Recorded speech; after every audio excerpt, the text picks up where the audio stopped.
Welcome again. Please type in your chat box whether you can see and hear me, okay?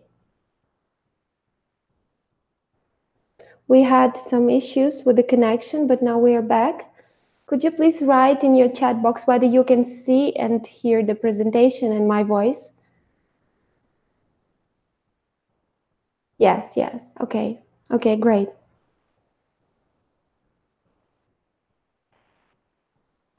Okay, great. Great. I'm glad that we could manage this. Okay, you can hear me. Yes. Yes, welcome back. So we stopped at this slide.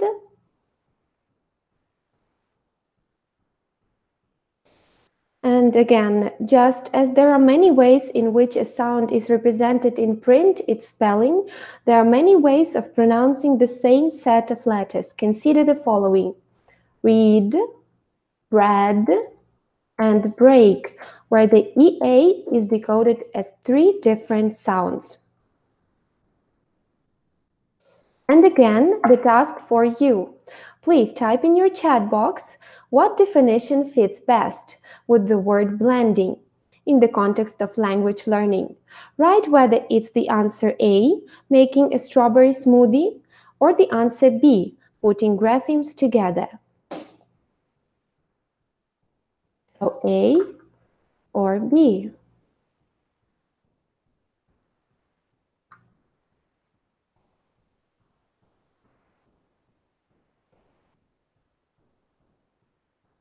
I can see your answers. And well, I can see that we have a lot of knowledgeable teachers here. It's great to see only the right answers. Thank you. You're all right. Blending is the process of forming a word from 2 or more letters that represent the sounds of a word. For example, s, p, u, n. Here we have 5 graphemes, however 4 sounds. 3 phonemes are represented by the single graphemes s, p, n, and the digraph u, which is represented by 2 graphemes. During the first form, pupils learn the alphabet, and at the same time, they learn 1 sound that each letter represents. During the 8th unit, pupils are taught to read their first English words, starting with blending of the so-called CVC words, or consonant-vowel-consonant words, such as can, sit, run, box, 10, and so on. Later on, in the second form, children start with reading CVC words, thus to revise the material from the previous year, and then they slowly move to more difficult sounds and words. Here you can see some pages from our new textbook, English with Smiling Sam 2, for the second form. You will find many different exercises on reading in this course. Now, I have an interesting video for you on how to use blending in your lessons. So let's watch it. Drive-through blending. We're going to make words, but we're going to drive the sounds through to make the words. Now we're going to drive very slow at the beginning, and then we're going to pick up the speed. Let's do the sound. Let's drive that through. A little faster. Very good. Now let's go a little bit more difficult. 2 letters, 1 sound. Okay, what is this?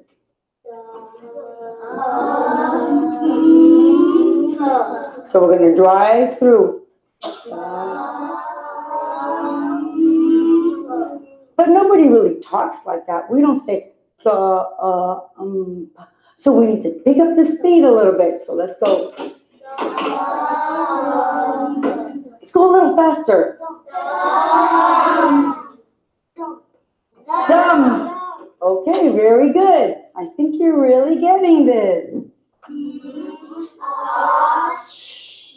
2 letters, 1 sound. Okay, so let's drive through.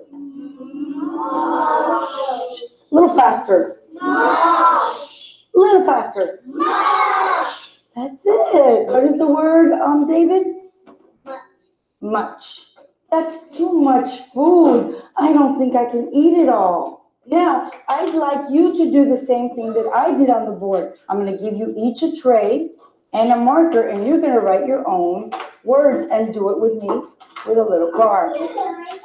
We're doing the word rat, okay? Then I would put the R at the bottom, the A at the top, and the T at the bottom, but separated like this. So we need the car to be able to drive down the street. The consonants at the bottom, the vowels at the top. R-A-T. So I want you to write it with your marker the way I do. Very good. And let's take our car. We're going to drive up. We're going to go at. Very good. Let's do it faster though. Rat. Very good. One more time. Rat. Okay. Charlie, what was the word? Rat. Rat. Very good. Okay. We're going to take our tissue and we're going to erase that word so that we can write another one. Okay. Now, watch what I'm doing so you can write the same letters. Okay. S, A, N, D. Now you try it. Okay, so let's take our little cars and we're going to go to the drive-thru. And okay, let's try that again because we need to drive a little faster. Sand. Okay, again? Sand. Okay. Louis, what was that? Sand. Very good. Like when we go to the beach. Good. Okay, so let's erase that so we can do another word.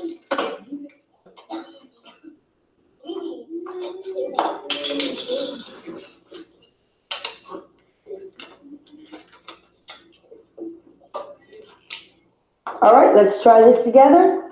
Remember, this is what is the sound of E together? E. Let's try this together. D. Again. Deep. What is that? Deep. Can you tell me what that was? Deep. Like when the water is, you can't reach it because it goes over your head when you're at the beach. Great, great. I can see your comments. Thank you for them. Well, let's move on. One of the most important things in teaching sounds is that we need to use pure sounds. This means not to add the sound to the end of the sounds. Ooh, not l, f, not f. Here we have some examples of correct blending of the sounds. Let's read them. K, t, not k, t. D, o, g, not d, o, g. P, e, g, not p, e, g. And now we moved to segmenting. And again, I need your help. Please type in your chat box the definition you think would be the best for segmenting in the context of language learning. Whether it's breaking words down into individual sounds or syllables, or it's dividing a cake into smaller pieces. So A or B?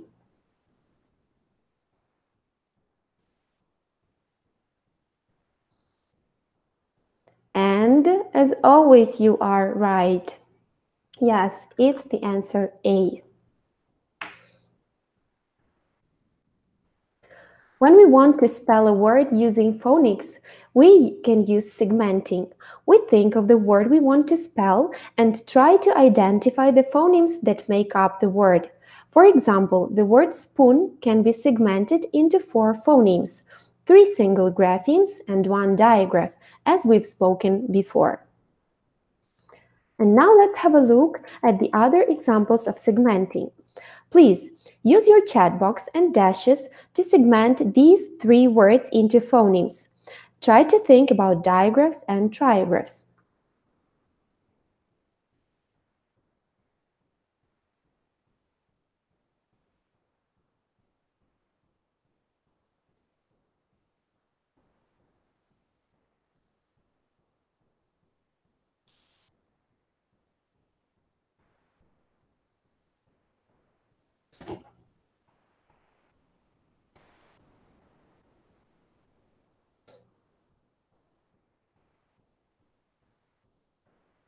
Well, I can see that we have a little delay in the chat box.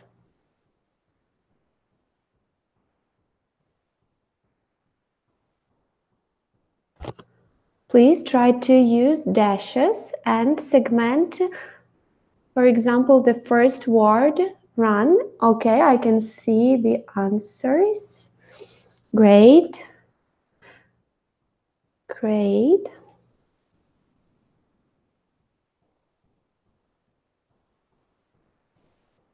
I should say that it's great to work with so informed teachers. There are lots of correct answers. I think your pupils will start reading very fast and become wonderful readers. Okay, let's see the answers on the screen. So at first we have the CVC word that is represented by 3 single graphemes. R, A, N, run.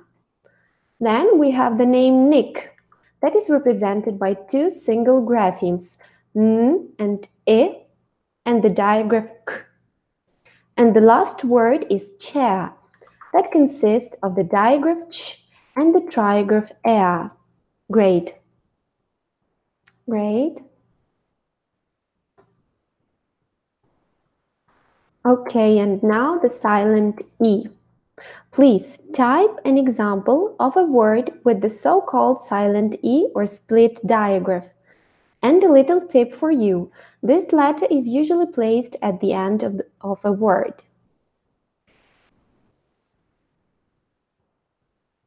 And we need an example. Yes, yes, cake, nice, great. Great, I can see lots of right answers, great. Yes, you are right. In English, we have such words as name, kite, tube, or nose that have the so-called silent E at the end of the word. This can be called a split digraph or a digraph separated by a consonant. And it's important to explain to pupils that we read such words in a different way. It differs from the way they've read before. In the second form, pupils will start reading words with silent E by analogy. You can see 2 words for comparison, cat and Kate. Children already know how to read CVC words, and now they have a similar word, but with the letter E at the end. So they start reading as k, a, t, cat. And then they compare and read k, a, t, Kate. As a result, we have cat, Kate, jam, Jane, and so on. Another important thing is that pupils know all of these words as they have learned them during the previous year. In this case, they not just blend the familiar sounds, they read and understand the meaning of these words and stories. We all know that English consists of many words that have tricky spellings and can't be read by blending. Such words as come, love, some, does, or you are called common exception words. We see and use them every day. We need to teach pupils to learn them by sight and repetition. The best way is to play different games to help children recognize these words. And writing.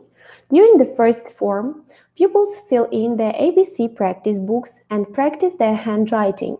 First, they trace letters, then words and sentences. Starting from the second form, children will start copying words into their copybooks, and later they will use their critical thinking to complete some exercises. Here we have 2 examples.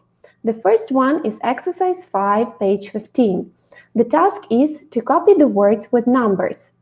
Children know the meaning of these words. Also, they know how to read them. And now they can copy them to practice their writing skills.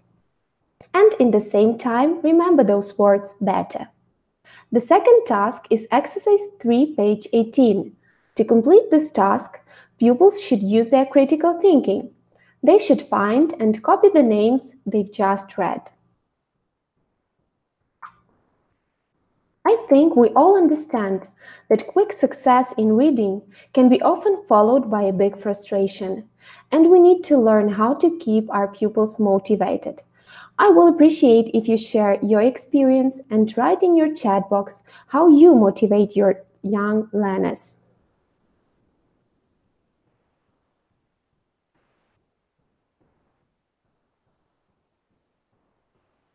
Could you please share your experience and write some examples of your job? How you motivate your children? Gaming, great. Play games. Tasks must be interesting. Games. Great. Games, toys, chants, singing songs, stickers, gaming, drama. Great. Yes, if we are talking about the young learners, the single and the most important thing in raising a good and eager reader is to keep the joy alive. And the only question we should ask ourselves as teachers when teaching reading is, am I serving the joy with this activity, or am I serving something else, like killing the joy? We can observe the situations at our own homes with our own kids or nephews or nieces. When we are babies and toddlers, our family members tend to read to us much more, and reading is associated with wonderful and warm things. But then we go to school and begin to read to ourselves, and sometimes it's a struggle. Often it's a hard thing to do to learn how to read. And there is a certain element of pressure and expectation from teachers and perhaps from parents as well. And maybe the material isn't as funny as it was before, and it isn't interesting.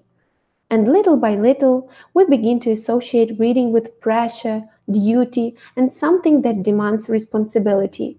So we as teachers need to keep the joy alive during the lessons. We should read with funny voices if it's a funny story, or read with excitement and intonation. For example, in each unit of the course English with Smiling Sam, we have the story time section. In the first form, children listen to the story, they don't read it. However, in the second form, pupils will start reading them, and our task is to make our pupils eager to read them. Before reading the story, provide a quick introduction to it. Show pupils a poster or a picture to this story and start asking questions to excite their interest. When you introduce the story by instilling in children a desire to find out what's in it, such story will be read by pupils with a great interest. Another thing you can do to keep the joy during the lesson and keep the pupils' interest is to read the story aloud with the excitement, and don't be afraid to use funny voices. Later, pupils will do the same while reading the story by themselves, and the storytime lessons will always be popular among your students. Pupils will wait for them. And at the beginning of the webinar, I told you that we would have a surprise at the end. Well, the time has come. Today, those who want to have a new teacher's guide with practical tips for teachers, including lesson plans, or to have the teacher's set with flashcards and posters, can take part in 2 competitions. Well, I have 2 riddles here. One is for the teacher's guide and another one for teacher's set. But it's not that simple as you might think. After you guess the riddle right, you should segment the word into phonemes using dashes in the chat box, as you've done this before. The first person who does this correctly wins the prize. So are you ready?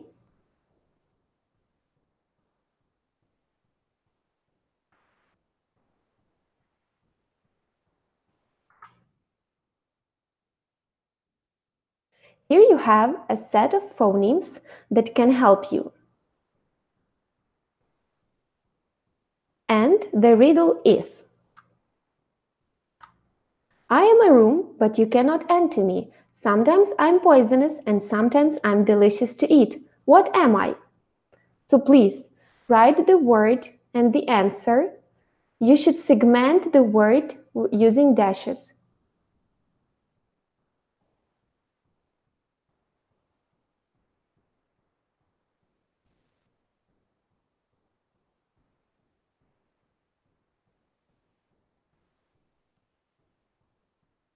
Okay, I can see that we have a little delay. Yes. Yes, we have a winner. It's Olga Yevtigneeva. Yes, great. The word was mushroom, and here you can see the segmentation. I'm glad that all of you segmented the word correctly. Great. Great, great, great. And now we have another prize and another riddle. Are you ready?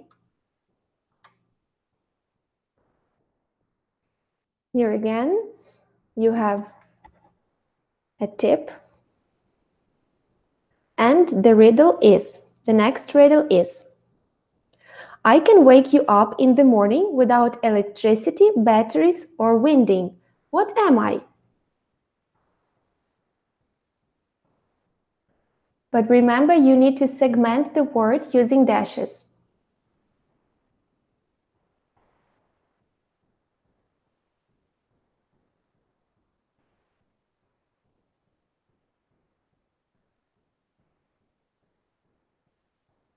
No. Almost, almost. A tip for you, it's an animal. Yes, we have a winner. It's Olga Latei. It's rooster. Great. Yes. The word was rooster, and you can see the segmentation. The winners, please send your mailing addresses to our email, and you can see it in the chat box. And we will find you, and great. Okay.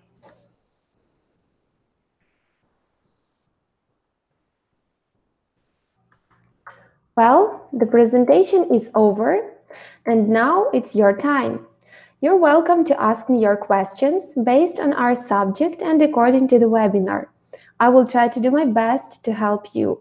And just to mention, we'll spend some time here for questions, but feel free to contact me via emails in future. Okay?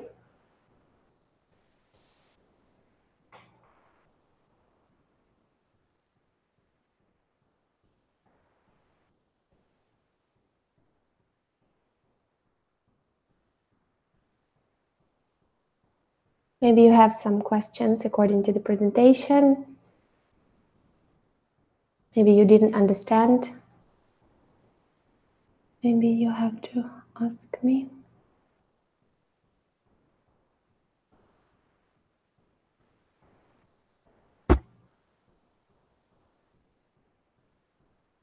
I can see your comments. Thanks a lot. You're always welcome. Thank you for coming.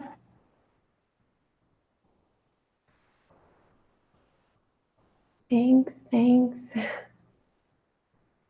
Everything clear? Thanks.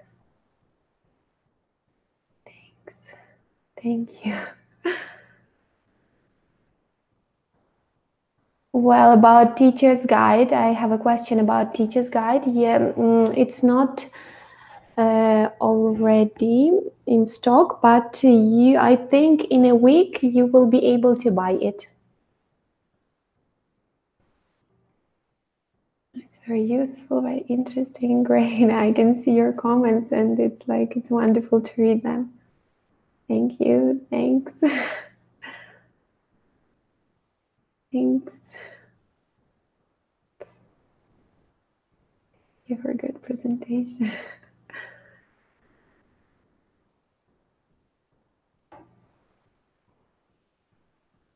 Thanks.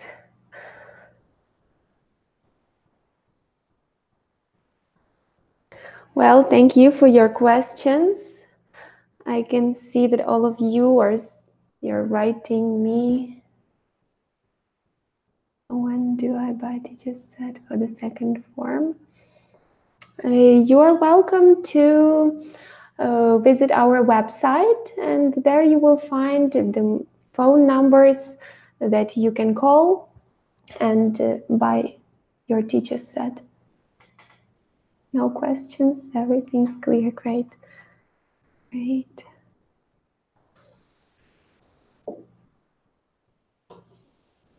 Well, in case I didn't manage to answer your questions, please forward them to our email address that you will see in our chat box. And thank you all for attending and for being so active today. I appreciate your effort and that you managed to join us today. It was a great pleasure to work with you. And once again, you confirmed that all of you are wonderful teachers and we are all on the right path. I wish you good luck with your pupils and may them be as keen as mustard. And in conclusion, I would like to remind you that if you want to have a certificate of attendance, please click to the link below the video and fill in the questionnaire with your data. And remember that you have only 2 days for doing this. And thank you again, and see you in the next webinars. Goodbye.